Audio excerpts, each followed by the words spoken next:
Hi everybody, I'm Ron Canner and you're watching Out of Zion on God TV.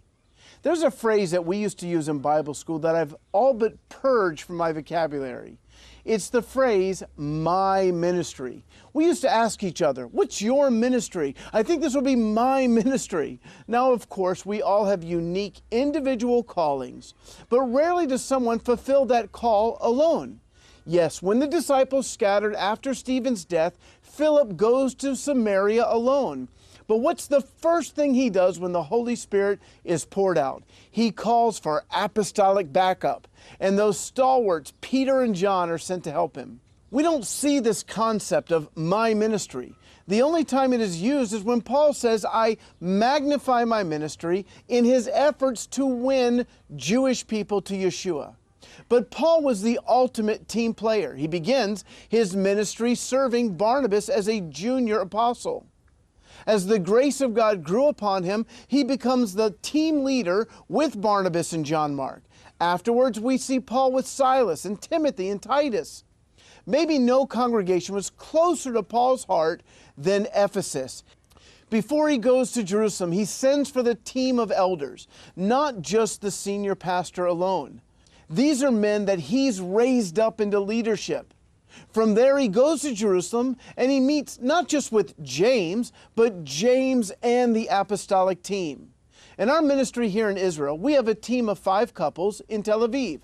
For several years, I led this team and just recently turned it over to a native-born Israeli, but I'm still part of the team. And then we are in covenant relationship together with 2 other congregations in Jerusalem. And we have a growing relationship with 5 Messianic congregations in the Western and Eastern Galilee that have similar core values as we do. Even this show would be nothing without our producer Ivan and our cameraman Yigal, our sound man Michael, and Ruth, who does makeup. And then there is Miriam in the office. So now Out of Zion is not my ministry, it's the Lord's ministry through which we as a team have the privilege of serving Him. Sadly, some leaders have more of a king mindset. It's their ministry and everyone else is there to serve them. In such a scenario, leaders of substance are rarely raised up. These lone leaders tend to fear men of authority and gifting, and so they push away others with callings and anointings for leadership. They fear that if they allow these leaders more exposure, it will lessen their impact. So they push them away, and these potential leaders will often leave in frustration, seeking to work with people where their gifts can be used. Paul despises these personality cults, and he rails at the Corinthians for saying, I am of Paul, and I am of Apollos. One of the great privileges of my life is to work with men who exemplify this mentality towards team ministry. Asher Intrater, Dan Juster, and Eitan Shishkoff made the decision back in the 1980s that instead of building their own ministry, they would make a covenant before God to work together and to serve each other.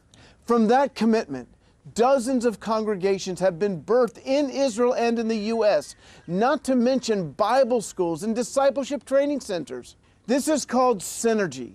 The idea is very biblical, and it means that the sum of the parts working together is far greater than the sum if they worked independently. The idea is that as leaders, we can get more done in the kingdom working together than we could if we worked alone.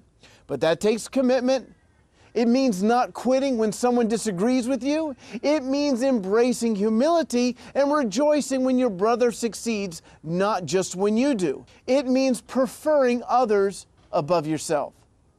So let's shed the my ministry mentality and embrace the apostolic team model that we see in the New Covenant. Now make sure you go to God TV so you never miss an episode.